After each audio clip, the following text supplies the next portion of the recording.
Escroto, canalha e oportunista. O Felca não, tô falando da esquerda. A esquerda que se aproveitou de uma denúncia justa feita por ele sobre combate à adultização, sexualização de crianças e adolescentes. Pauta que, convenhamos, que há anos pessoas estão denunciando isso, mas agora é muito grave o que está acontecendo. Engraçado, né? Porque essa pauta não era da extrema-direita, dos cristãos, pauta religiosa, e agora todo mundo começou a falar a respeito disso. Vamos ver o que está acontecendo? Em 2023 foi lançado o filme O Som da Liberdade. E como que a mídia divulgou?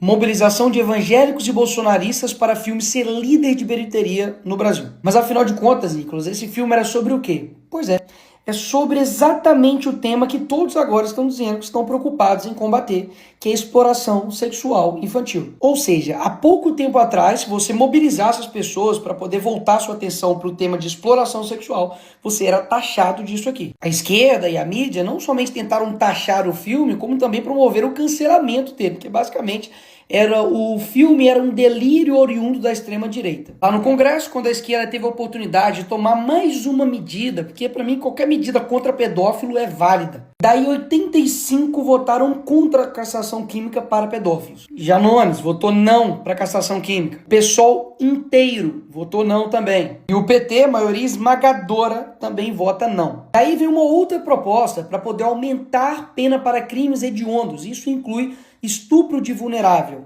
pedofilia. O PT e o PSOL votam contra mais uma medida para poder também punir pedófilos.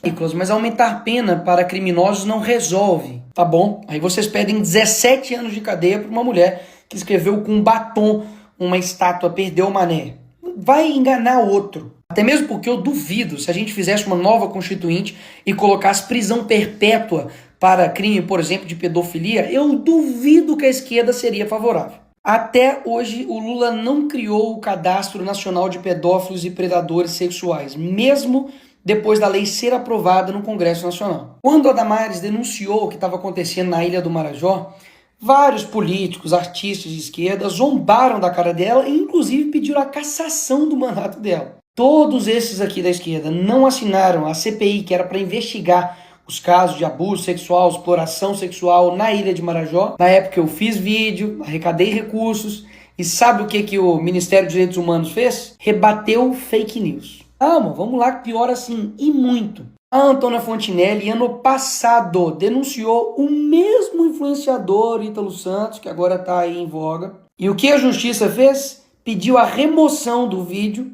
porque sobre acusações que ele estava, entre aspas, a Globo colocou aqui, sexualiza a criança. E pior, ele acionou a Fontinelli pela prática de 3 crimes. Ela teve ainda que pagar multa para a justiça por conta da mesma denúncia que está sendo feita agora. Daí, agora, depois desse vídeo, o que o governo do Lula faz? Bem rápido.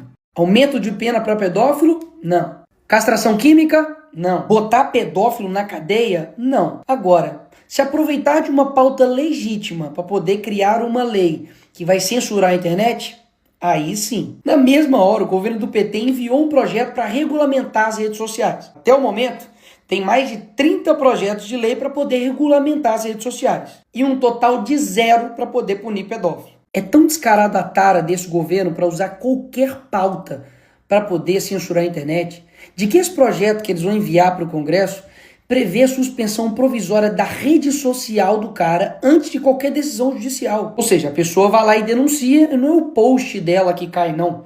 É a rede social dela inteira. E o problema disso é que as plataformas vão simplesmente automatizar a derrubada de contas, porque afinal, são milhões de conteúdos postados todos os dias. É impossível verificar todos.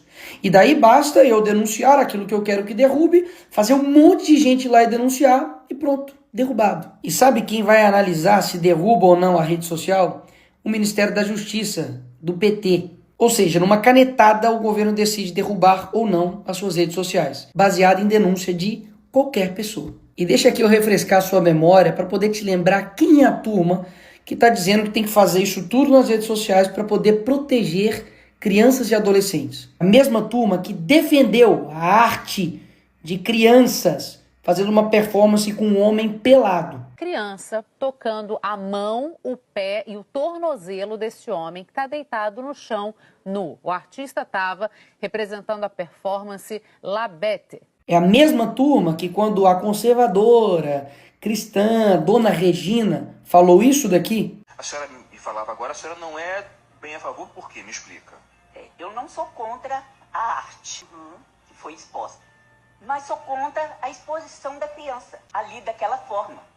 Mesmo tendo lá o aviso, porque tinha, né, a placa para os pais e tal, mesmo tendo esse aviso de cautela. Eu sou contra essa mãe que levou a criança lá, porque a mãe, tudo bem, um adulto, né, tudo bem. Mas a criança, eu acho que... Será que foi preparada essa criança? André, para você, o que você acha isso aí? O que você acha, André? A reação dela foi essa e o pior foi o que ela falou e defendeu. É a mesma turma que defende esse tipo de funk dentro de escola. É a mesma turma que diz que uma apresentação chamada Cavalo Tarado para crianças, gastando 50 mil reais de dinheiro público, é arte. É a mesma turma que defende isso daqui. Crianças em paradas LGBT. A mesmíssima turma que quer me botar na cadeia porque eu botei uma peruca, mas que quando abraça uma condenada por estupro, por matar um menino, mas que era trans, aí tudo bem. É a mesma turma que diz que agora está defendendo crianças e adolescentes, mas que lançou um livro para crianças e adolescentes que tinha lá uma brincadeira chamada Casa, Mata ou Trepa e colocou aqui o nome do Kid Bengala, que é um ator pornô. E nem adianta dizer de que não era o meu público, é mentira o que você está dizendo, porque eu tenho provas. Tá tudo aqui explicadinho no dossiê Felipe Neto, tudo o que você precisa saber. Assista aí para quem esse livro estava sendo vendido com uma brincadeira Casa, Mata ou Trepa que tinha um ator pornô no meio. Eu hoje faço mais para o público jovem. Eu hoje atraio mais o público jovem, mais na sua faixa etária, e é o público que mais me deixa feliz de fazer, cara. Porque eu adoro o público adulto, mas o público infantil ele tem uma inocência e uma vontade de se divertir diferente do adulto. E eu fico mais feliz fazendo para o público mais jovem. A mesma turma que diz isso daqui sobre pedofilia. Envolvendo os pedófilos que sofrem de um transtorno. Isabela, há muito preconceito com relação a isso, porque é um tipo de crime que nos enoja muito como sociedade. A estratégia desse pessoal é esse daqui. Primeiro dizem que é doença para não dizer que é crime. Depois tornam um crime dizer que é doença. A lógica desse pessoal é que um pedófilo não pode ir para cadeia porque não é crime, é doença. Mas se você falar que pedofilia é crime, você se torna um criminoso e deve ir para cadeia. Inclusive, a mesma turma que se utilizou de uma frase infeliz do Bolsonaro, de que pintou um clima, para poder dizer que é contra a pedofilia. Mas essa mesma pessoa foi presa por estuprar uma menina de 12 anos. Esse daqui foi o cara responsável por fazer esse crime aí. Esse outro aqui, que é militante LGBT, comunista, tentou fazer sexo oral com uma criança de 13 anos de idade. Aí ele aqui, agora na foto. Mesma turma que diz que amor não tem gênero, religião, sexualidade, cor e, pelo visto, nem idade para eles, né? Porque ele mesmo foi investigado, indiciado e preso por estupro. Mas espera aí, eu não estou querendo dizer que esse crime é exclusivo somente da esquerda. Até mesmo porque esse tipo de crime pode ser cometido por qualquer pessoa.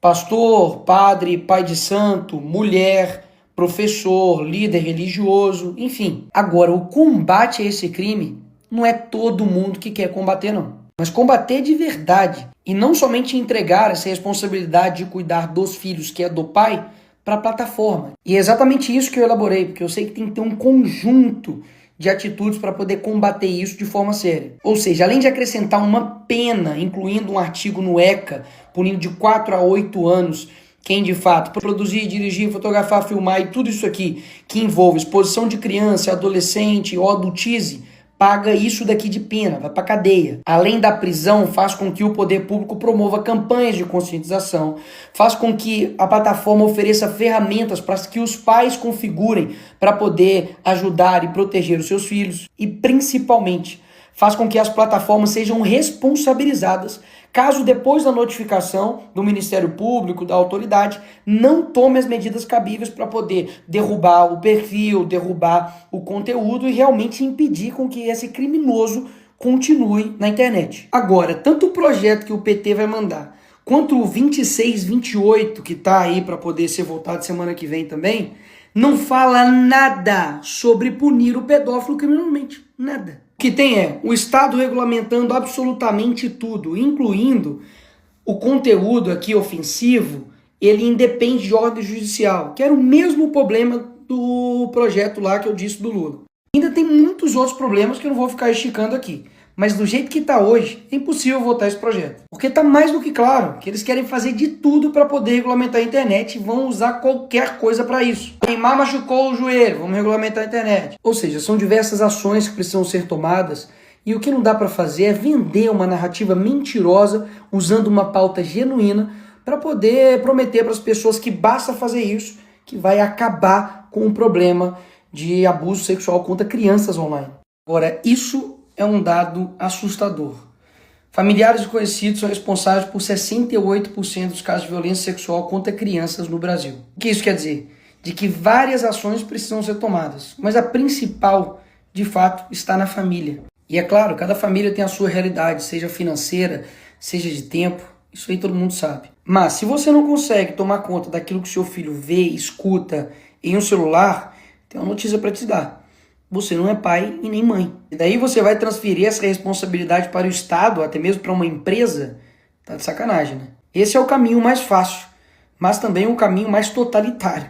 Porque daí o Estado vai tomar conta de tudo. Se ele toma conta do seu filho, o que mais ele não vai tomar conta? Agora, escolhas fáceis, qualquer um faz. Agora, cuidar dos filhos realmente é uma tarefa difícil. Mas se você tomasse algumas medidas de prevenção, como por exemplo, não deixar o seu filho, a sua filha ir dormir na casa dos outros, principalmente de familiares, supervisionar o seu filho, conversar, dialogar, preservar a sua intimidade para que ele não veja você nu, isso impedisse, ou ao menos reduziria e muito, a chance dele sofrer e ser vítima de um crime horrendo, como por exemplo o estupro de vulnerável, você não faria? Ou seja, todo mundo sabe que não é fácil cuidar de uma criança.